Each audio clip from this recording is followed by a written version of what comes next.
नमस्कार दोस्तों, मैं देवेश शुक्ला आप सभी का स्वागत करता हूं आपके अपने यूट्यूब चैनल पर। मेरे प्यारे दोस्त, आज हम चर्चा करने वाले हैं एमए थर्ड सेमेस्टर के गृह विज्ञान के पेपर नंबर 1 के ऊपर। ठीक है, इसके ऊपर बात करने वाले हैं। तो एमए थर्ड सेमेस्टर गृह विज्ञान के पेपर नंबर 1 के ऊपर बात करने वाले हैं। बात करें पेपर नंबर 1 का नाम यहाँ पे बताया गया है अनुसंधान विधियाँ। ठीक है, तो आप जिस किसी भी यूनिवर्सिटी से एमए कर रहे हो, गृह विज्ञान अगर आपका सब्जेक्ट है तो आप वहाँ का सिलेबस उठा के जरूर चेक कर लीजिएगा कि क्या आपके पेपर नंबर 1 का नाम अनुसंधान विधियाँ हैं या नहीं है। अगर हैं तो अच्छी बात है, कोई दिक्कत नहीं है, धड़ल्ले के साथ तैयारी कीजिए। और अगर नहीं है तो आप ज़रूर चेक कर लीजिएगा कहीं आपके पेपर नंबर 2 का नाम, पेपर नंबर 3 का नाम या पेपर नंबर 4 का नाम तो नहीं है। ठीक है, इससे होगा कुछ नहीं, जब आप परीक्षा देने जाएंगे तो आपके दिमाग में ये रहेगा कि सर ने जो है पेपर नंबर 1 की तैयारी बहुत अच्छे से करवा रखी है, आज जो पेपर आएगा चीर देंगे, फाड़ देंगे। सब कुछ एकदम आपके दिमाग में फुल मोटिवेशन के साथ आप जाएंगे और जब वहाँ पे आपको प्रश्न पत्र मिलेगा मेरे प्यारे दोस्त, तो वहाँ पे आप चौंक जाएंगे, क्योंकि आपके प्रश्न पत्र में एक भी प्रश्न ऐसे नहीं पूछे जाएंगे जो मैंने पढ़ा रखा है।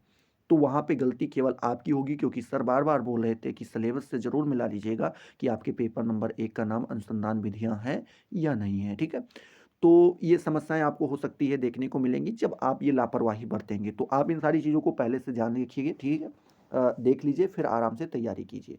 हाँ, इसमें हम कुछ प्रश्न बात करने वाले हैं, कुछ प्रश्नों के ऊपर जो 100% आपकी परीक्षा में आने तय हैं। इनको आपको क्या करना है, रट लेना है, याद कर लेना है। परीक्षा की दृष्टि से जो इंपॉर्टेंट क्वेश्चन थे मैं उनको लेकर के आपके सामने आया हूँ, और ये लगातार परीक्षाओं में पूछे जाने वाले प्रश्न हैं। ठीक है, तो बस आपको क्या करना है, वीडियो को 2 से 3 बार देख लीजिए, आराम से वो चीज़ें आराम से आपको वहाँ पे रट जाएँगी। चलिए प्रश्न की ओर चलते हैं, देखते हैं क्या प्रश्न पूछे गए हैं और उनका जवाब हमें किन प्रकार से देना है। ठीक है? हाँ, पहला प्रश्न यहाँ पे आपको देखने को मिल जा रहा होगा, पूछ रहा है कि सामाजिक अनुसंधान की परिभाषा बताइए। मतलब सामाजिक अनुसंधान की आपको परिभाषा देनी है। एक वीडियो मैंने बनाया था कुछ दिन पहले, जिसमें हमने परिभाषा और अर्थ के बारे में बताया था कि दोनों डिफरेंस क्या होता है। अर्थ भी कई प्रकार के होते हैं, संकुचित अर्थ होता है, व्यापक अर्थ होता है, शाब्दिक अर्थ होता है।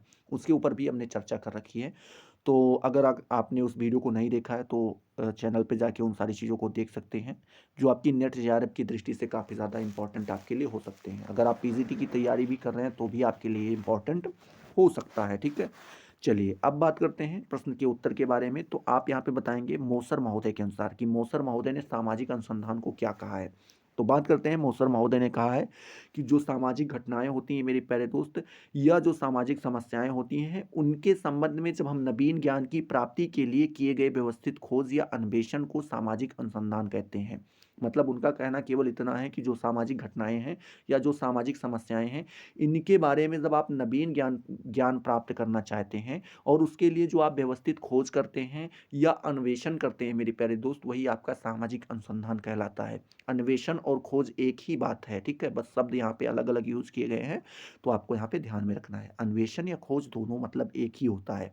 रिसर्च आप कह सकते हैं यहाँ पर इसको, और ये आपका खोज तो है ही, सर्च इसे आप कह सकते हैं। तो दोनों बातें, रिसर्च से दोनों वर्ड संबंधित हैं। अगर अंग्रेजी में एक वर्ड यूज़ करना चाहें दोनों के लिए, तो वही बताएगा कि जब आप नए ज्ञान की या फिर जो समस्याएं जो घटनाएं उनकी जब नए ज्ञान की खोज के लिए आप खोज करते हैं, उन नए ज्ञान की प्राप्ति के लिए आप खोज करते हैं, तो वही आपका सामाजिक अनुसंधान कहलाता है। ठीक है, वहीं पे आपके बोगार्ट्स महोदय आते हैं, तो उन्होंने कहा है कि एक साथ रहने वाले लोगों, मतलब कोई एक जगह है जहाँ पे कुछ लोग एक साथ रह रहे हैं, के जीवन में निहित क्रियाशील प्रक्रियाओं, मतलब कह रहे हैं उनके जीवन में कुछ ऐसी क्रियाशील प्रक्रियाएं निहित हैं। ठीक है, जिनका वो लगातार अपने यूज़ में लाते रहते हैं। क्रियाशील मतलब आप समझ रहे हैं ना कि लगातार यूज़ की जाने वाली, व्यवहार में लगातार लाई जाने वाली प्रक्रियाओं के बारे में बात कर रहे हैं। तो क्रियाशील प्रक्रियाओं का अन्वेषण ही सामाजिक अनुसंधान कहलाता है। मतलब उनका खोज ही, उनके बारे में ज्ञान प्राप्त करना ही आपका क्या कहलाता है, सामाजिक अनुसंधान कहलाता है। ये आपके बोगार्ट्स महोदय कहते हैं। ठीक है, तो आपका पहला प्रश्न यहाँ पे क्लियर हो गया होगा, आई होप। ठीक है, चलिए दूसरे प्रश्न की ओर चलते हैं। तो दूसरा नंबर प्रश्न आपसे पूछ रहा है, क्या पूछ रहा है कि अनुसंधान समस्या को परिभाषित कीजिए। मतलब अनुसंधान समस्या को आपको यहाँ पे परिभाषित करना है। उसमें पहले आप क्या जाते हैं, टाउनसेंट महोदय, तो उन्होंने बताया है, क्या बताया है, समस्या अनुसंधान समस्या के बारे में कि समस्या एक ऐसा प्रश्नवाचक वाचक कथन है, ठीक है, जिसमें समस्या के समाधान को प्रस्तावित किया जाता है। मतलब कह रहे हैं कि कोई ऐसा कथन का मतलब आप समझिए, जिसको हम अंग्रेजी में स्टेटमेंट कहते हैं। तो कहते हैं कि समस्या एक ऐसा स्टेटमेंट है, वो भी क्वेश्चन वाला, समझ रहे हो ना, जिसमें प्रश्न पूछे जाते हैं, उस प्रकार का स्टेटमेंट है जिसमें समस्या के समाधान को प्रस्तावित किया जाता है। मतलब कह रहे हैं कि उसके द्वारा हम क्या करते हैं, समस्या के समाधान को ढूंढने का प्रयास करते हैं, उनके बारे में जानने का प्रयास करते हैं, वही चीज़ लिखते हैं। और आगे लिखते हैं, सामान्यतया समस्या का अस्तित्व तब तक ही रहता है जब तक कि प्रस्तावित प्रश्न के समाधान हेतु कोई हल उपलब्ध नहीं हो जाता है। मतलब कहते हैं कि समस्या का अस्तित्व आपको तभी तक दिखाई पड़ेगा जब तक हमें कोई नॉर्मली उसका कोई अर्थ हल ना निकल जाए, उस समस्या का समाधान जब तक हमें प्राप्त नहीं हो जाता है, तब तक उस प्रश्न का जो है आपका या उस समस्या का अस्तित्व बना रहता है। ठीक है, तो इस प्रकार से आपके ये कौन बोलते हैं, तो ये आपके टाउनसेंड महोदय जी बोलते हैं। ठीक है, अब दूसरे आपके आ जाते हैं मैक गुइगन। ठीक है, मैक गुइगन महोदय के अनुसार देखें तो उन्होंने बताया है कि एक समाधान योग्य समस्या वह है जिसमें प्रश्न किया गया होता है। ठीक है, मतलब बताते हैं कि एक समाधान योग्य समस्या वह है जिसमें क्या किया जाता है, प्रश्न किया गया होता है जिसका व्यक्ति की सामान्य क्षमताओं के द्वारा उत्तर प्राप्त किया जा सकता है।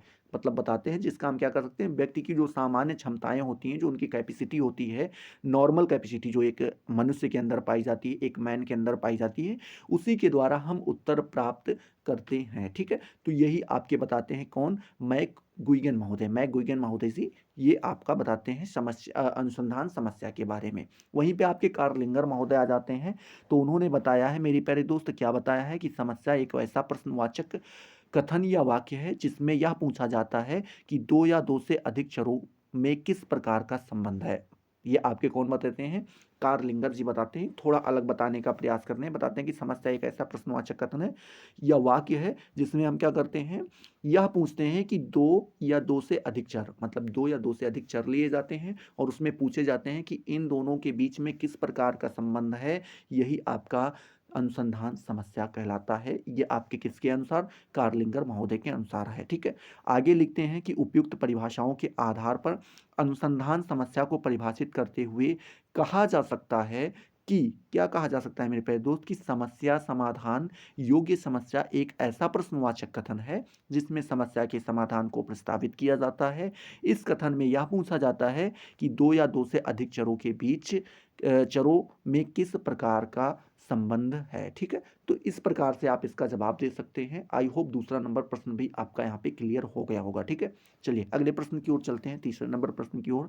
तो पूछ रहा है परिकल्पना को परिभाषित कीजिए। तो मेरे प्यारे दोस्त आप लिखेंगे परिकल्पना दो या दो से अधिक चरों के अनुमान पर आधारित कलात्मक तर्कपूर्ण, ठीक है, कार्यक्षम, प्रस्तावित एवं परीक्षण योग्य कथन है। क्या बता दिए, थोड़ा सा फिर से इसको हम ब्रेक कर लेकर के सुनने का प्रयास करेंगे और समझने का प्रयास करेंगे।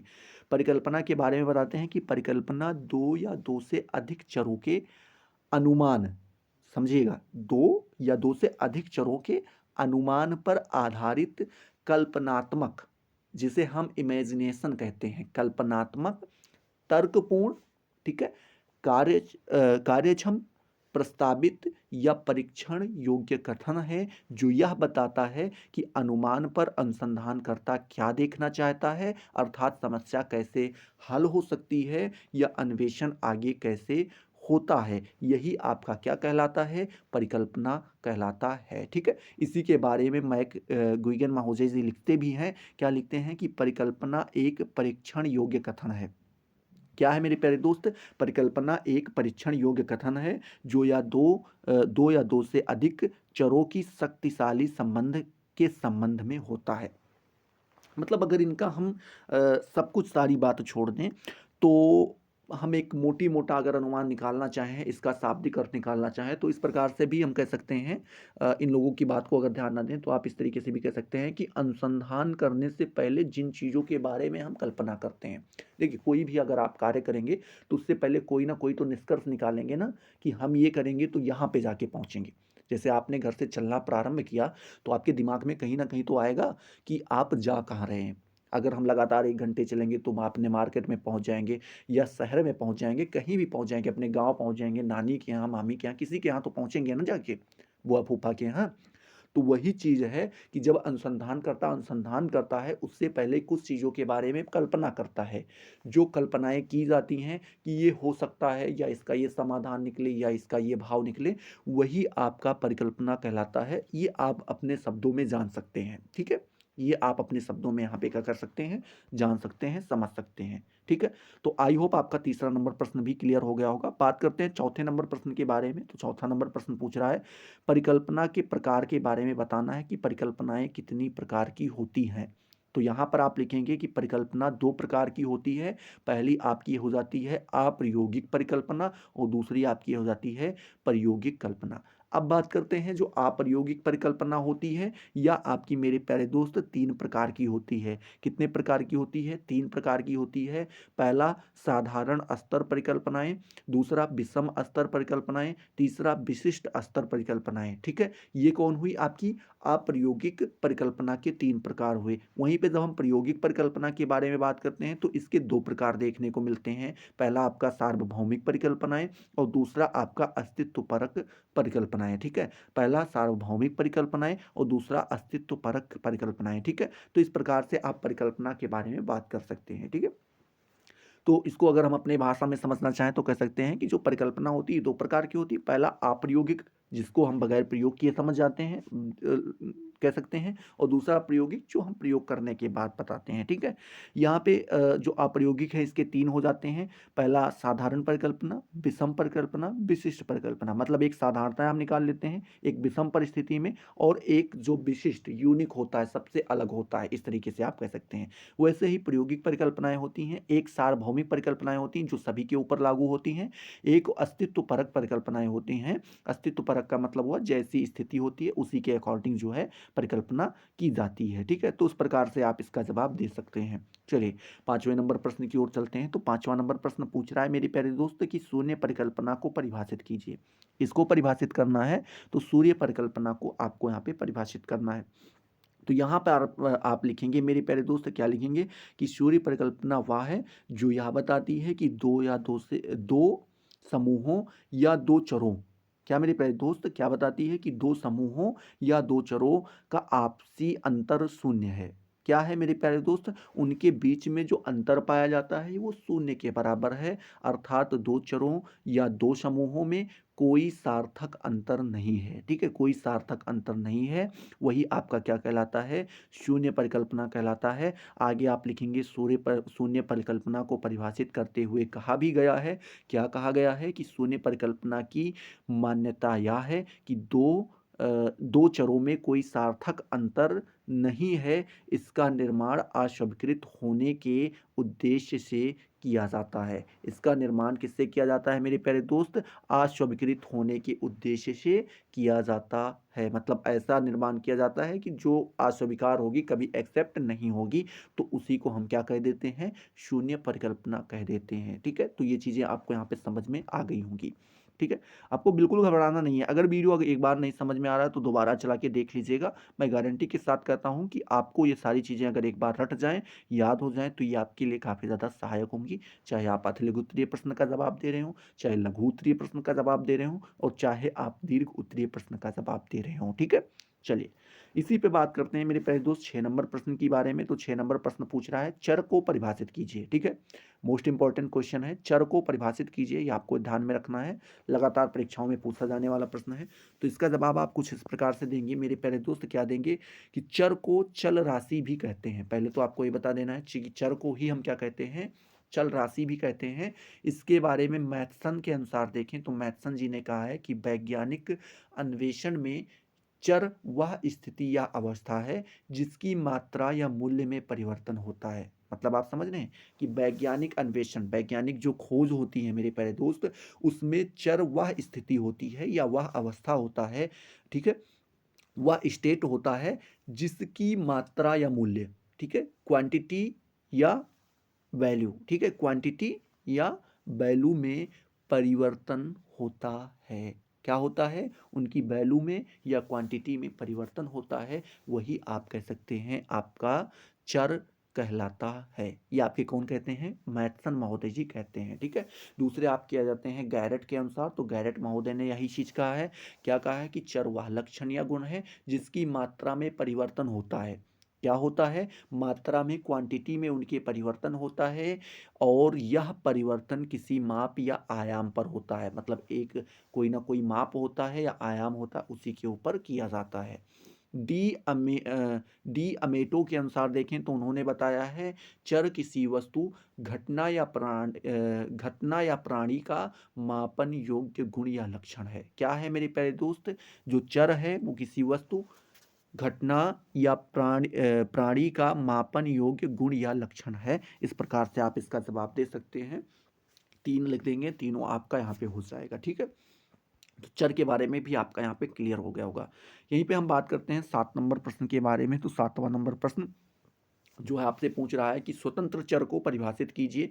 तो मेरे प्यारे दोस्त आप लिखेंगे कि टाउनसेंड के अनुसार देखें तो उन्होंने बताया है कि स्वतंत्र चर वह कारक है जिसे प्रयोगकर्ता निरीक्षण की गई घटनाओं या तथ्यों के बीच संबंध ज्ञात करने के लिए प्रहसन मतलब बढ़ाता घटाता है।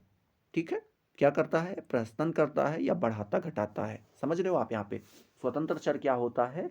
वह होता है जिसमें प्रयोगकर्ता जो प्रयोग कर रहा है वो निरीक्षण की गई घटनाओं, मतलब जिस घटना के ऊपर उसने खोज कर रखी है, जानकारी हासिल कर रखी है, उन घटनाओं या तथ्यों के बीच मेरे प्यारे दोस्त संबंध को ज्ञात करने के लिए क्या करता है?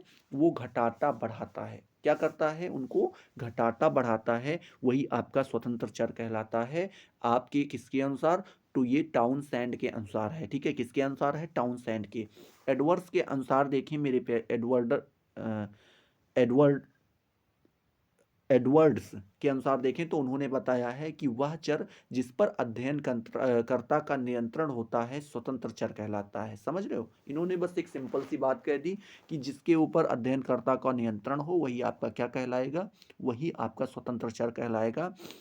आगे लिखते हैं कि प्रहसन के आधार पर स्वतंत्र चर दो प्रकार का होता है। पहला होता है स्वतंत्र चर ई टाइप, ठीक है, और दूसरा होता है मेरे प्यारे दोस्त स्वतंत्र चर एस टाइप। जैसे आपने चार्जर के नाम सुन रखे हैं, सी टाइप, वो टाइप, ठीक है। तो उसी प्रकार से आपका ये भी हो जाता है।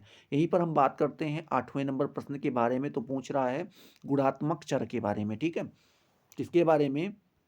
जिससे आपने अभी तक स्वतंत्र चर के बारे में पढ़ा, तो वैसे पूछ रहा है गुणात्मक चर के बारे में। तो यहाँ पे आप लिखेंगे डी अमेटो के अनुसार देखें तो उन्होंने बताया है गुणात्मक चर वह हैं जो मात्रा की दृष्टि से क्रमित नहीं किए जा सकते हैं। क्या नहीं किए जा सकते हैं मेरे प्यारे दोस्त?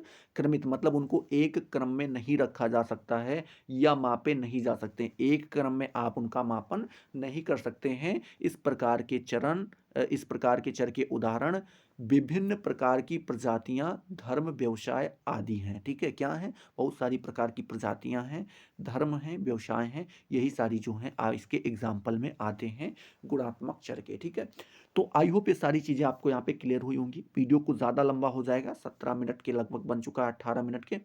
तो वीडियो इसलिए लंबा नहीं करेंगे क्योंकि आपको हो सकता है देखते देखते उबन भी महसूस हो। छोटा छोटा वीडियोस को बनाएंगे और उनको समझने का प्रयास करेंगे अच्छे से, ठीक है, और उनको तैयार भी करते रहेंगे। तो चलिए फिर, अगर वीडियो पसंद आए तो वीडियो को फटाफट लाइक करो, अपने दोस्तों के साथ शेयर करो। अभी तक अगर आपने चैनल को सब्सक्राइब नहीं किया तो सब्सक्राइब करके बेल वाले आइकन को जरूर प्रेस कर दो, जिससे आपको सारी नोटिफिकेशन मिलती रहें और आप उनसे लगातार लाभान्वित होते रहें। ठीक है, तो चलिए अगले वीडियो में मिलते हैं नए जोश नए टॉपिक के साथ। तब तक के लिए जय हिंद, जय भारत।